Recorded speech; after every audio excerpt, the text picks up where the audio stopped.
네, 굿모닝 인포맥스 3부 이번에는 경제 이슈를 심층적으로 파헤쳐보는 경제 언박싱 시간입니다. 네, 오늘도 깊이 있는 소식을 쉽고 정확하게 알아보겠습니다. 오늘은 스튜디오에 이민재 기자가 나와 있습니다. 안녕하세요. 안녕하세요. 네, 이민재 기자 어서 오세요. 네, 안녕하세요. 이민재 기자가 나오는 날에는 저희가 특별히 주제를 이야기하지 않습니다. 이제 맞습니다. 저걸 뭐라고 말해야 될까요? 경제 박스라고 해야 될까요? 네, 경제 이슈 박스 오픈? 아, 좋습니다. 이렇게 얘기하죠. 예, 뭐 회사 한 켠에서 이제 한 땀 한 땀 제작을 한 걸로 알고 있는데 오늘도 박스를 좀 언박싱 해주시죠. 네, 이 박스 이름도 제가 다음에는 지어오도록 하겠습니다. 아, 예, 네. 좋습니다. 네, 오늘 이제 여기 박스를 언박싱을 해보겠습니다.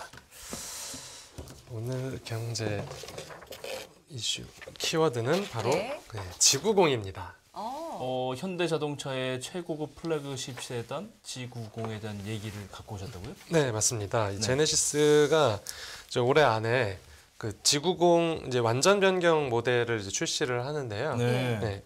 근데 출시를 할지 안 할지는 뭐 모르겠습니다. 이제 네. 거기서 목표 계획한 대로면 이제 올해 안에 그러니까 4분기 중에 출시를 한다고는 했는데 네, 이제 만약 그 출시를 하게 되면 이 자율주행 시장에 큰 지각 변동이 일어난다고 볼 오늘 수가 뭐 있습니다. 이슈는 그럼 G90이라고 했지만은 앞 광고 아니고 네, 아닙니다. 아니고. 뒷광고도 아니고요. 광고도 아니고 네. 이 자율주행과 관련된 얘기군요. 네네네, 맞습니다. 어저께 시승기도 했는데 오늘은 그럼 어떤 주제를 갖고 오셨어요? 예. 그래서 이 G90과 관련이 있는 건데 그 G90 차량이 이제 자율주행 3단계짜리 네, 레벨 3의 자율주행 기술이 이제 적용이 될 예정입니다. 그렇군요. 단계 어저께도 살짝 듣긴 했잖아요, 맞아요. 저희가. 근데 지금도 약간 구분은 정확하게 안 가는데 일단 단계에 대한 그 스탠다드 표준 좀 설명을 좀 해주실 필요가 있을 것 같아요. 네네. 이제 미국에 그 미국 자동차 공학회라는 곳이 있습니다. 예. 미국 항공 회사나 아니면 이제 자동차 관련된 회사만 이제 가입을 할 수 있는 곳인데 예.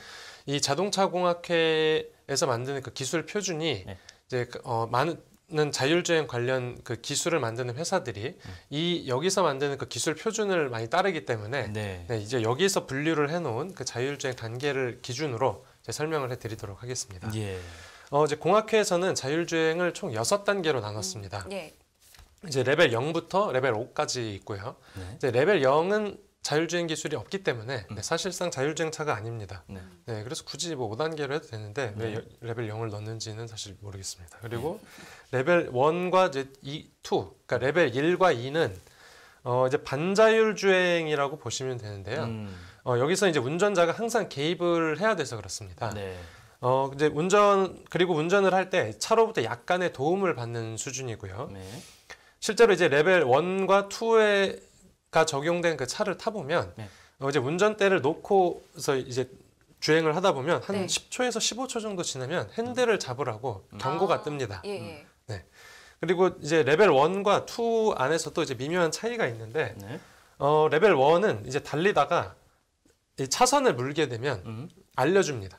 알림이 울려서 부두둑 떨리죠. 네, 떨리거나 제 차도 그렇습니다. 그렇습니다. 제 차가 그러니까 레벨 2 정도 되네요. 아마 진행자님 차는 이제 레벨 2일 겁니다. 네. 네. 그리고 알려주고 뭐 진동으로도 알려주고요. 네. 그리고 이제 크루즈 모드라고 해서 일정 속도를 맞춰 놓으면 그 속도에 맞춰서 이제 달리는 차. 네, 이 정도가 이제 레벨 1이고요. 그렇군요. 중요한 건 차선 변경이 안 됩니다. 네, 차선 변경이 되지 않고요. 네. 그래서 이제 보통 이제 레벨 2는 이제 조금 더 이제 발전을 한 수준인데요. 네. 이제 차선 유지만 되는 게 아니라 뭐 깜빡이도 넣고 하면 차선도 바꿔주고. 네. 그리고 액티브 크루즈 컨트롤이라고 해서 크루즈 컨트롤보다 조금 더 이제 발전한 건데 그 앞에 이제 일정한 속도로 달리다가 네. 앞 전방에 차가 있으면 속도를 서서히 줄입니다. 그리고 또 멀어지면 속도가 높아지고요. 네, 이렇게 간격 조절도 하고. 크루즈가 그렇게 크루즈는 일정한 속도로 그냥 유지되는 게 일반적이었잖아요. 지금. 네, 맞습니다. 그렇군요. 네, 그래서 이제 액티브란 말이 붙었는데요. 그러다 보니까 당연히 앞차와 충돌을 안 하려고 이제 전방 충돌 방지라는 기술도 조금 더 발전을 하고요. 그렇군요. 그리고 이제 레벨 3 이상부터는 이제 핸들에서 손을 떼고 달려도 됩니다. 네.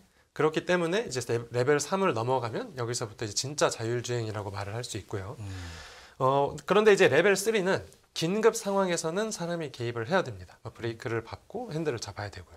그래서 이때부터는 이제 레벨 3는 이제 조건부 자율주행이라고도 말하고요. 예.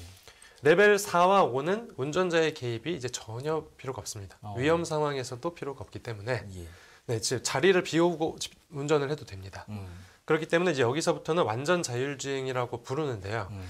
그런데 이제 레벨 4와 5도 굳이 이제 분류를 하기도 하는데 레벨 4 같은 경우에는 이제 특정 구역에서만 자율주행을 할 수 있기 때문에 이제 굳이 구분을 하자면 고도 자율주행이라고 부르기도 하고요.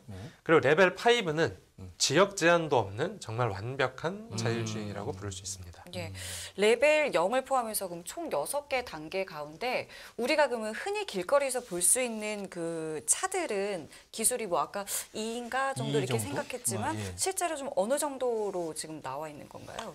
네, 현재 그 지금 우리나라에서 도로에 그 돌아다니고 있는 차들은 네. 자율주행 차들은 예. 다 레벨 2라고 보시면 됩니다. 아. 거의 대부분이.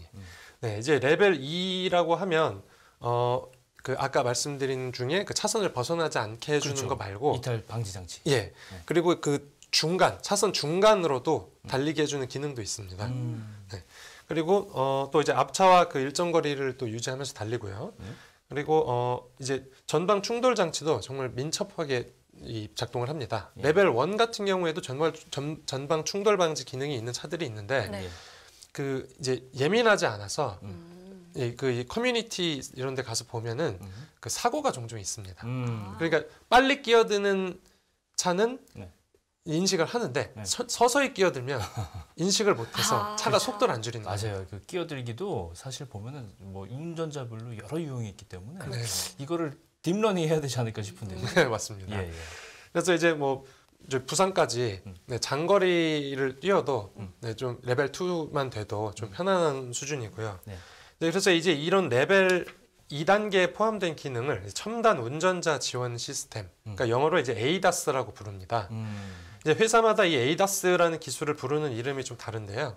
네, 현대차 같은 경우에는 이제 스마트 센스라고 부르고 또 기아차는 드라이브 와이즈라고 부릅니다. 네. 그리고 이제 레벨 3와 레벨 4 자율주행 차가 있기는 한데 네. 우리가 이제 일반 도로에서 보기는 좀 힘들고요. 일부 자동차 제조사나 아니면 이제 IT 관련 그 스타트업들이 실험을 하고 레벨 3하고 레벨 4 차량 실험을 하고 있거나 아니면 이제 출퇴근 셔틀버스처럼 이제 부분적으로만 상용화를 하고 있는 상태입니다. 네. 그리고 레벨 5 차량은 사실 그 현재 그냥 없다고 보시면 됩니다. 레벨 2에 해당하는 차량들은 일반적으로 그래도 지금은 좀 있는 거예요. 그죠? 네. 숫자가 어느 정도 되는지 파악이 혹시 안 되겠죠. 네, 그 숫자 파악은- 지금은 사실 말할 수가 없는 게 맞는 게 지금 일부 그런 거를 채택하기도 하고 그 중에서 미묘하게 또 아니기도 하고 그렇죠. 경계선에 있고 네. 이랬기 때문에 그런데 어쨌건 레벨 2의 차량들은 이제 점점 좀 늘어나는 추세다 이렇게 보면 되는데 얼마나 언제까지 늘어나게 될까요? 네, 이 연구 그 전망을 해놓은 그 보고서들이 꽤 많은데요. 네. 그 중에서 이제 이베스트 투자증권 리서치 센터에서 그 좀 길게 전망을 해놓은 보고서가 있어서 예. 제가 그걸 참고해서 설명을 드리겠습니다. 이제 2020년까지는 이제 레벨 0을 제외하고 네. 레벨 1이 가장 많았었는데 이제 전체 한 3분의 1 정도를 차지했습니다. 네. 그러고 이제 이후에 레벨 1의 비중이 조금씩 늘어나서 2025년에는 한 절반 정도를 차지할 거라고 이제 전망이 되고 있고요. 이제 그 2025년 이후로는 이제 레벨 1은 점점 줄어들고 예. 예, 그때부터는 레벨 이제 2가 늘어나면서 2030년이 되면 네. 이제 레벨 2가 레벨 1을 추월할 걸로 예상이 됩니다. 그러니까 화면상 지금 하늘색을 레벨 2라고 지금 표시가 되어 있는데 이제 저게 점점 늘어나는 모습을 저희가 그러네요. 보면 되겠군요. 예, 맞습니다. 그래서 예. 2035년엔 이제 절반 넘는 게 확인이 되고요. 예. 이제 레벨 3와 레벨 4가 본격적으로 늘어나는 게 이제 2035년부터입니다. 예. 이후부터.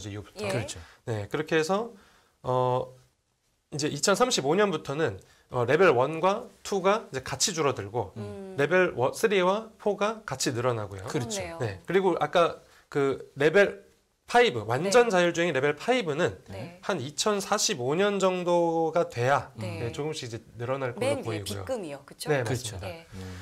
그리고 이제 한 30년 정도 뒤인 한 2050년이 되면 네. 그때는 이제 레벨 4 그러니까 이제 회색이죠. 네. 옅은 회색. 이제 옅은 회색인 레벨 4가 전체 자율주행의 절반은 넘게 차지를 하게 되고 57%. 네, 맞습니다. 그리고 그때는 이제 레벨 5의 비중도 한 10% 안팎을 차지할 걸로 예상이 됩니다. 저에게는 희소식입니다. 저에게도요. 연배가 되면 제가 운전을 못할 수 있기 때문에 자율주행을 해야 되지 않겠습니까? 2050년까지 일단 저는 좀 기다려 보는 거예요. 네. 자, 그럼 저희가 이제 이 단계에 대해서 좀 알아봤고요.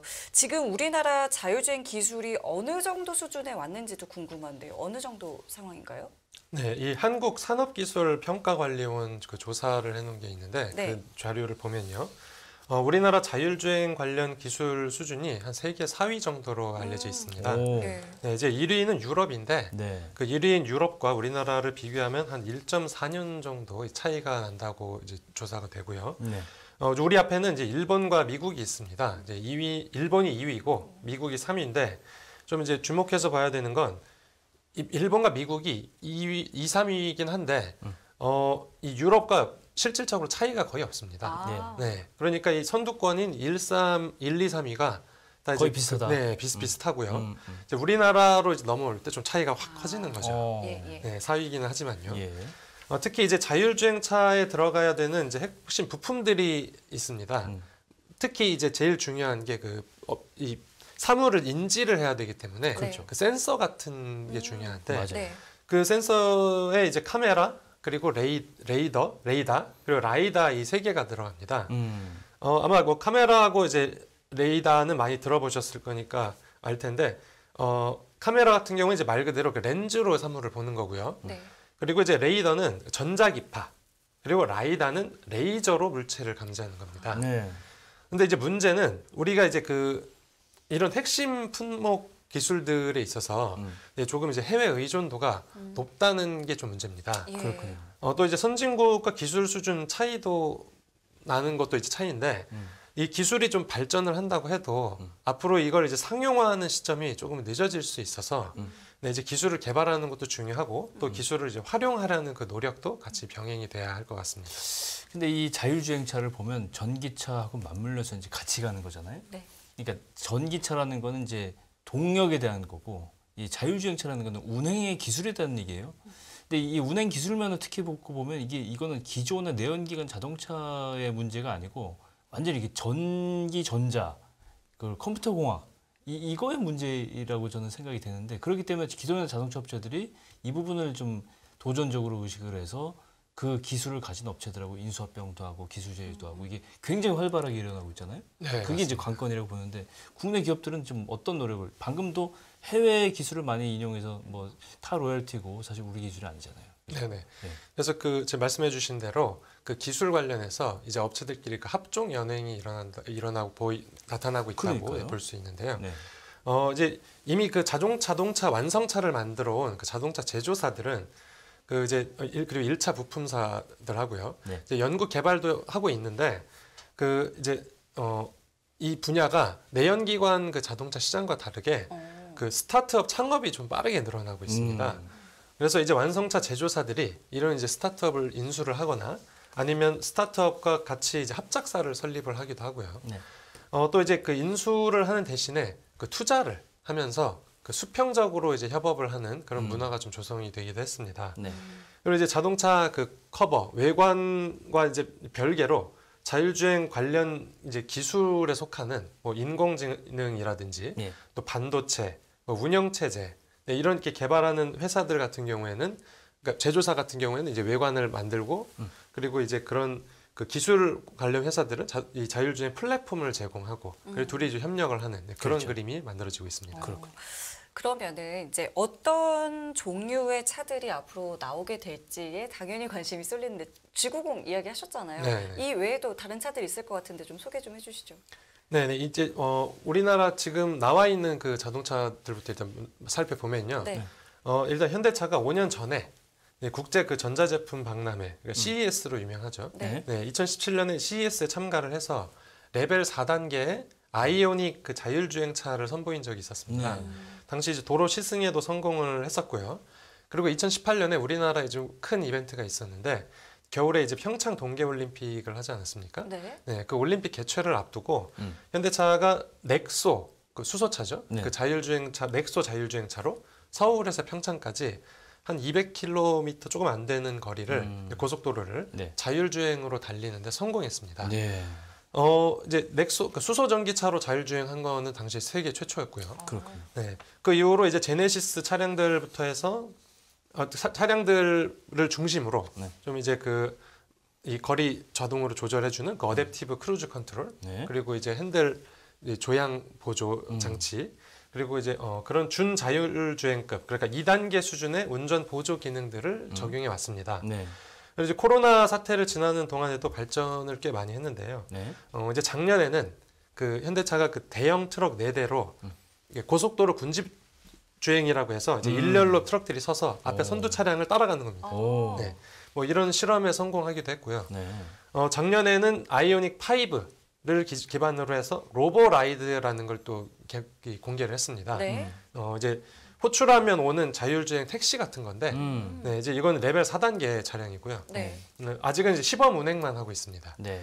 그래서 아까 처음에 이제 키워드에서도 보여드렸듯이 올해 말에 이제 레벨 3의 자율주행 시스템이 적용된 지구공을 출시할 예정인데요. 네. 만약 실제로 출시가 된다고 하면 네.